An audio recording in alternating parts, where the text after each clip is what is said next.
From the Cronkite studios in downtown Phoenix, this is Cronkite News. Coronavirus concerns. As the number of cases continue to rise, ASU is taking action to keep students safe studying abroad. Plus, an innovative explainer showing just how viruses spread. It's a story you don't want to miss. And we take you to Sonora, Mexico for an inside look at how nonprofit organizations are providing free flu vaccines for asylum-seeking families. Cronkite News starts now. Our big story tonight, coronavirus concerns across the globe. Good evening, I'm Tina Giuliano. And I'm Jose Solis. Thank you for joining us. The Center for Disease Control and Prevention released updated numbers on the spread of the coronavirus in the U.S. It listed 337 people as under investigation for the deadly virus. That's up from 293 in Wednesday's update. Of those, 12 have been tested positive. That's just one more since the last update. 2 of the dozen people who contracted coronavirus were person-to-person transmissions. Late yesterday, Cronkite News confirmed nearly all ASU students in China for study abroad programs plan to return to the U.S. in light of the coronavirus outbreak. We now know of the 8 students studying there this semester, all but 1 have left China. ASU is among a number of schools across the country taking action to ensure student safety after the U.S. State Department issued a top-level travel warning. The warning urged those who are already there to attempt to depart. Meanwhile, a Royal Caribbean ship with a dozen quarantined passengers has docked in a city just south of New York. The concern is that there are 12 Chinese nationals aboard who may have the coronavirus. They started exhibiting symptoms while cruising in the Caribbean. The CDC will test the quarantined passengers.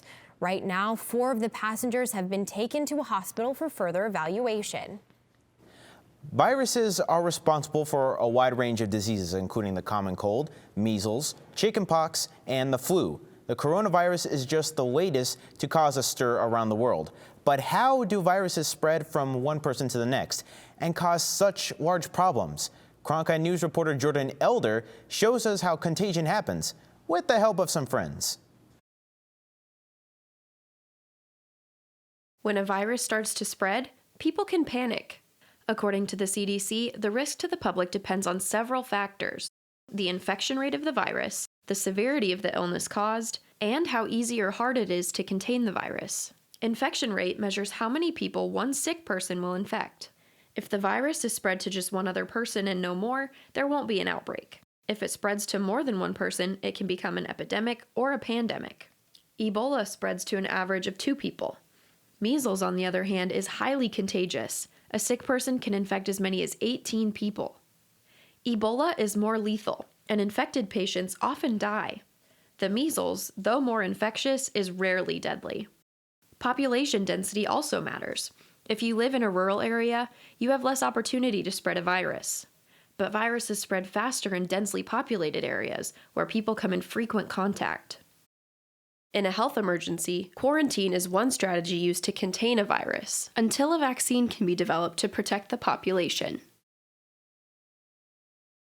Scientists are now working to determine the infection rate of the coronavirus. The World Health Organization estimates the rate between 1.4 and 2.5. For comparison, this is about as contagious as the flu. But because there's no vaccine yet, China is using quarantines and flight restrictions to keep people healthy around the globe. For Cronkite News, I'm Jordan Elder.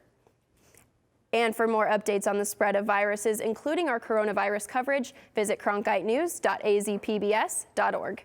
In the studio, Jordan Elder, Cronkite News. For months now, doctors, medical groups, and some members of Congress have been asking U.S. officials to provide vaccinations to help protect migrants against the flu. The issue escalated after news that several migrant children died while in federal custody. At least 1 had suffered complications from the flu. On the Mexican side of the border, medical officials are trying to help. I visited a shelter in San Luis across the border from Yuma. There, families are receiving free vaccinations while waiting to seek asylum in the U.S. Little Andrea Ramirez waits, watching her older brother get his flu shot. Vaccines aren't something that she and her siblings see every day. 2 shots and a few tears later, it's all over. The seat ready for the next person. It is very kind of them because it is helping us. Lopez, like other migrants, found shelter at La Casa del Migrante in San Luis Rio Colorado, Sonora, Mexico. Here, they wait their turn. Their goal is to get political asylum in the United States. We came to this house and thank God because they supported us, all migrants. The director of this shelter says he makes sure they have what they need, including clothes, a bed, food, and a roof. We have this room for 10 people. But getting political asylum is a difficult task. According to U.S. Customs and Border Protection in the fiscal year 2019, close to 290,000 migrants were found inadmissible, and close to 860,000 were apprehended. So far this fiscal year, close to 72,000 were found inadmissible, and close to 104,000 were apprehended.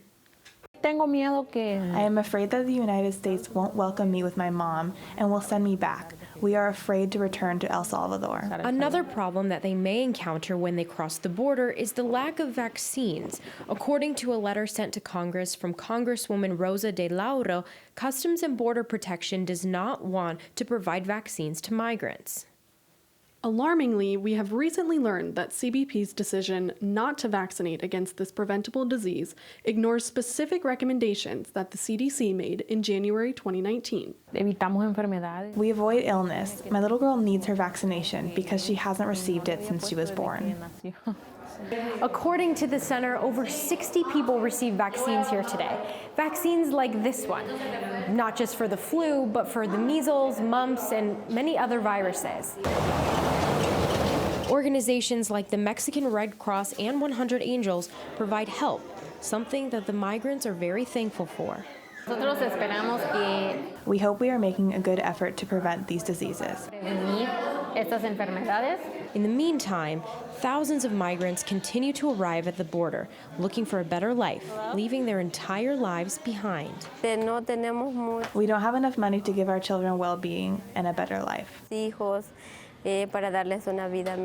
Even though the uncertainty of their future is always on their minds, they hold on to hope that a better life is out there. Well, my future is to arrive in the United States with my mom because I want to give my mom and my little girls a better life.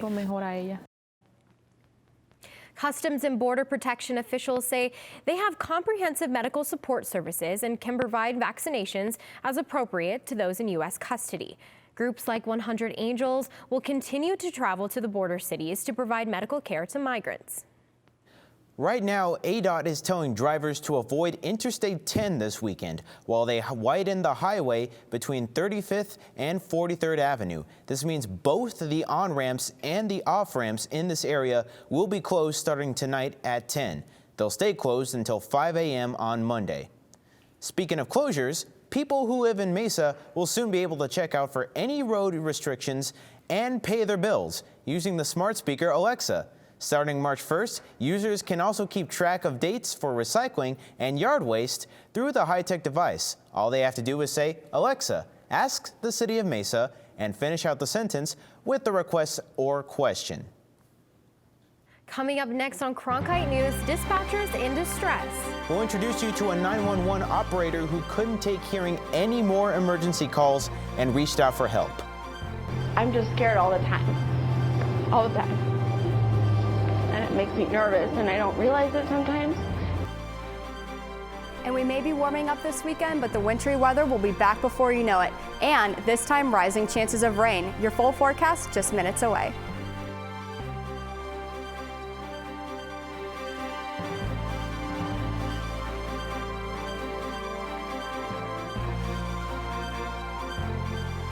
With wildfires, a scarcity of water, and other environmental issues facing the Earth today, it's critical to stay up to date with local impacts of a changing climate.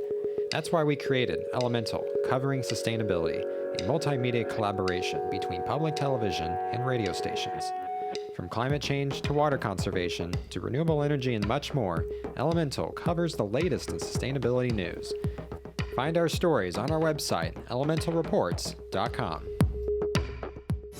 Ready to watch the best of PBS anytime, anywhere, on nearly any device? It's easy with the free Pbs Video App. Simply download the Pbs Video App on your mobile or streaming device. Now you can watch the latest PBS episodes or catch up on the shows you missed, discover new favorites from PBS, and local content from your PBS station.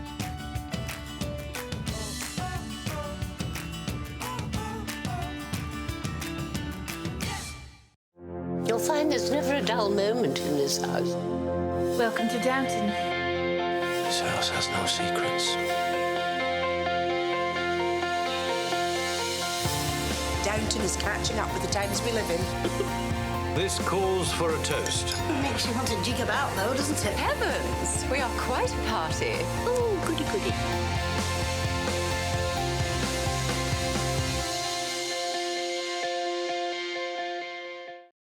By the year 2050, there will be more plastic in the ocean than fish.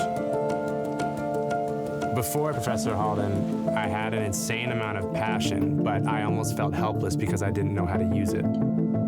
Professor Halden gave me a chance to make a difference. Being at a place like ASU allows you to take these big leaps. Ultimately, the biggest problems in the world cannot be solved alone. Hey, I'm Rick Steves. You know, I don't go anywhere without my passport. And now, thanks to Pbs Passport, you can travel with me and watch all 10 seasons of Rick Steves Europe and all my travel specials. This exclusive streaming service is just for our members. Not only can you see all my shows, but you can see thousands of hours of your favorite public television shows. Become a member today and get your passport. Multiple Arizona agencies are coming together for Officer Wellness Day to encourage mental health support for first responders. Officers experience trauma more often than the average person and have to remain calm to provide necessary instructions. One group that's often overlooked when it comes to mental health support is 911 dispatchers. Even though they help people through some of their worst days, they're classified as clerical workers rather than first responders. Most states, including Arizona, don't equate 911 dispatchers to police officers and firefighters, so they don't receive the same benefits. Cronkite News reporter Chloe Jones spoke to one dispatcher about her traumatic experiences on the other end of the line. Take a listen. I'm just scared all the time, and it makes me nervous, and I don't realize it sometimes because I try and put on this different face for my family. It definitely has changed me. I'm not as carefree as I used to be. I love my job. It still is exciting, but it's made me more nervous. Our job is trauma. You can either deal with it or run from it. And when it comes to us, we're trained to kind of run from it. We put it away in this file cabinet and shut the door, and then we get the next call. I had one of the worst calls of my entire career. It's a 14-year-old. 14-year-old male, gunshot wound to the head. I get a message that it's one of our battalion chief's kids. He comes on the radio and he switched modes from battalion chief to dad. He starts yelling, "That's my son. Don't stage, that's my son." And it threw me. Being a mom, hearing his voice, I felt it. My third shift after that, I wake up. I didn't sleep well, so I was kind of beat down. My file cabinet's open. First thing I do, I plug in, and it's a 6-year-old drowning. And I just cried on the phone with the mom. I helped her with CPR, but I cried on the phone with her, and I've never done that. So for me something to unravel me like that, I just unplugged.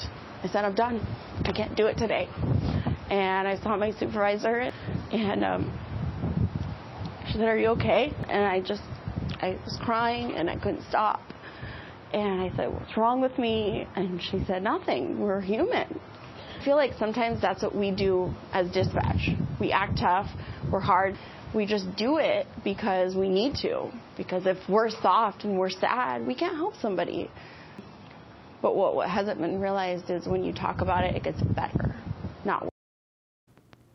A 2018 study by Nova Southeastern University in Southern Florida found, quote, dispatchers are at increased risk for PTSD and burnout due to limited control over emergency situations, end quote. Experts say other factors leading to the increased PTSD for dispatchers is that they have limited control after the call, and they rarely receive closure because they must hang up as soon as first responders show up. Up next, a new gemstone discovered right here in Arizona. We'll tell you how a pair of brothers found it and where you can go see it after the break.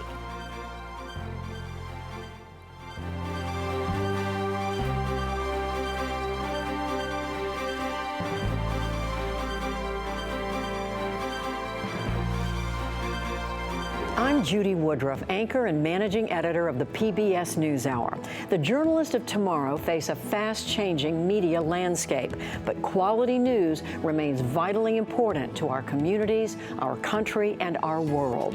At ASU's Walter Cronkite School of Journalism and Mass Communication, students learn solid, reliable reporting, holding the powerful accountable, and rebuilding the public's trust.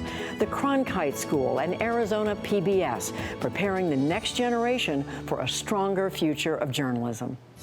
Ready to watch the best of PBS anytime, anywhere, on nearly any device? It's easy with the free Pbs Video App. Simply download the Pbs Video App on your mobile or streaming device. Now you can watch the latest PBS episodes or catch up on the shows you missed. Discover new favorites from PBS and local content from your PBS station.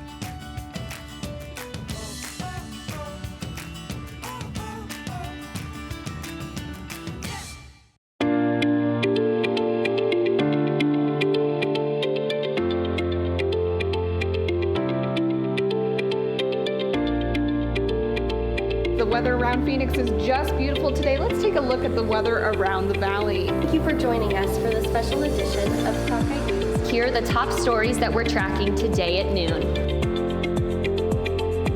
Some of the best players for their program. Every day I wake up, my first thought is, how can I serve this community?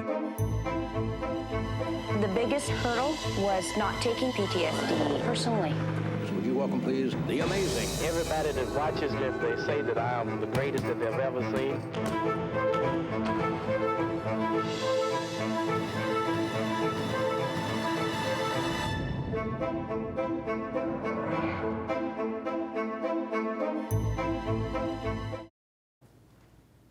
A man and his brother were looking in a mine looking for gold when they discovered a bright green gem. It's called sonoranite. While it contains gold, it's very difficult to extract because it's special, because it's opaque, meaning you can't see through it.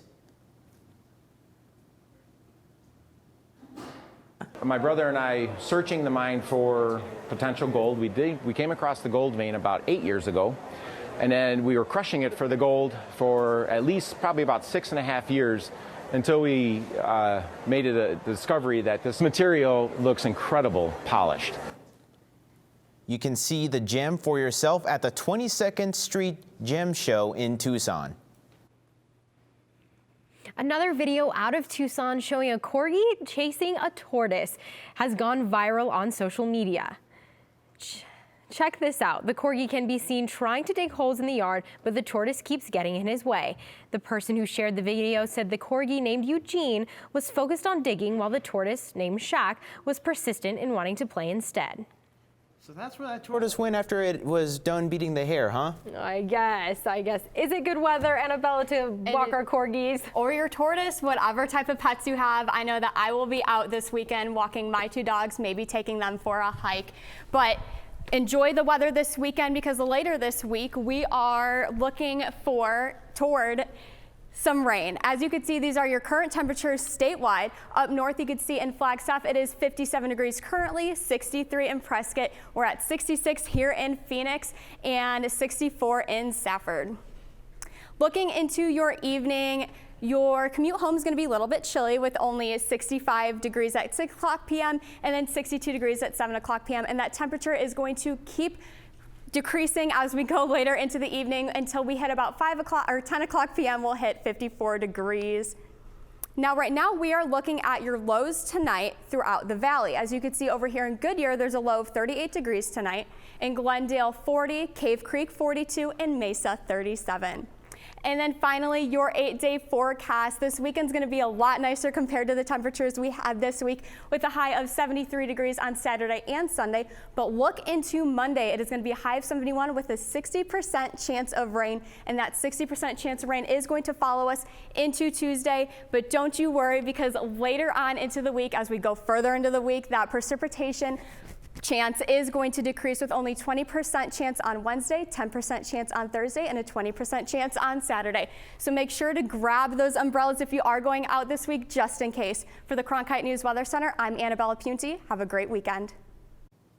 Up next, the Arizona Interscholastic Association had their first girls wrestling championship of the year. And this year, a Chandler athlete is training to give it her all on the mat and bring home the win. Stick around.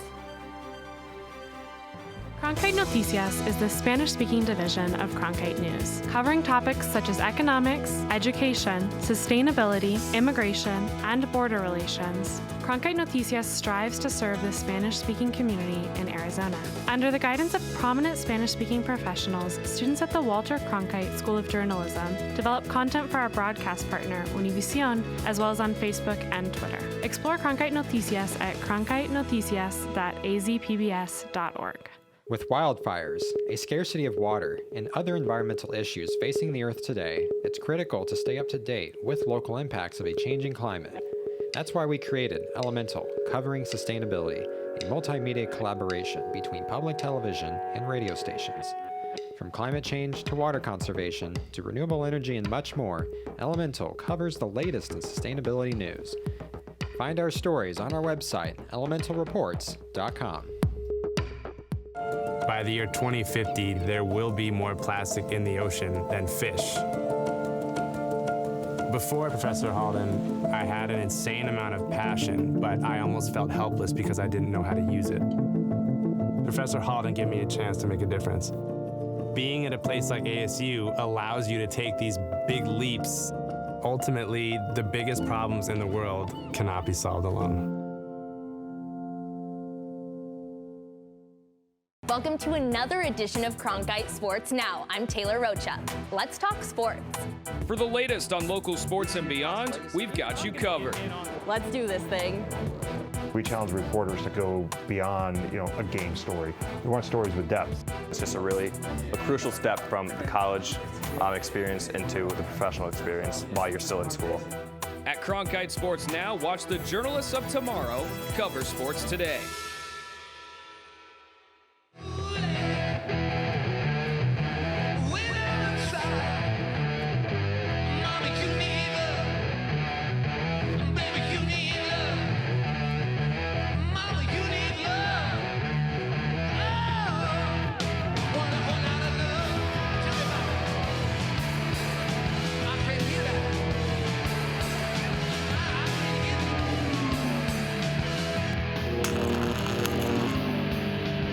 I started watching Horizon. It was all about local, detailed information, interviewing representatives, the debates. It was all local, and having moved here from Minnesota, I really didn't have a lay of the land, so it was a way to get details on the new state I'd moved to, and I liked it. It wasn't combative, it was informative. It was just, here's the facts. That sucked me in quite quickly. For more information about including Arizona PBS in your future plans, visit azpbs.org/giving. Perry High School's Mariah Gramza has been a part of many firsts for girls wrestling in Arizona. Brandon Jensen went to Perry to find out about the impact Gramza has made and what she still has to accomplish. From jiu-jitsu to judo to wrestling, Mariah Gramza has always had a knack for combat sports, but nothing has a place in her heart like wrestling does. Like on a scale of 1 to 10, how much I love wrestling, I'd probably say like a 10 just because it really brings me joy. The AIA sanctioned their first girls wrestling championship last year, and Gramza was Perry's first representative. I tried so hard and like it really crushed me that I like lost, but this year I feel like I'm working harder. I'm looking forward to, I already know that I can make it there. I just need to, I've like motivated myself to tell myself that I'm gonna win. I have to win, like this is something that I want to do. Despite the uphill battles, Mariah's high school career has been marked by tournament wins and historic firsts. But there's still one win that eludes her, and that's winning a state championship. We gave her a challenge this year and said, hey, if you want to be a state champion and that's what you want to do, you want to win matches, you need to hit 2 practices, you need to go above and beyond everyone else.